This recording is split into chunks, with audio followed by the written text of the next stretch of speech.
যে মেধার জন্য যুদ্ধ করলাম সেই মেধা কিন্তু পরীক্ষা দিয়েই তৈরি হয়।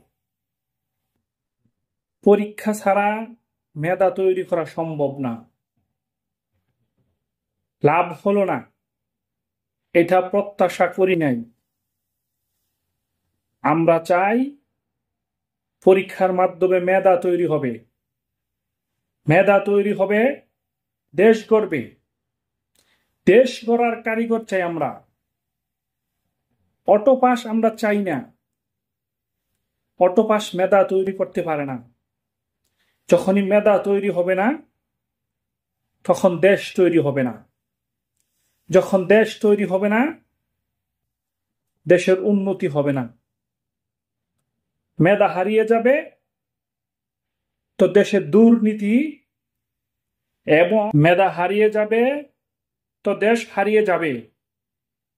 সময় আছে এখনো, ভেবে চিন্তে কাজ করবেন।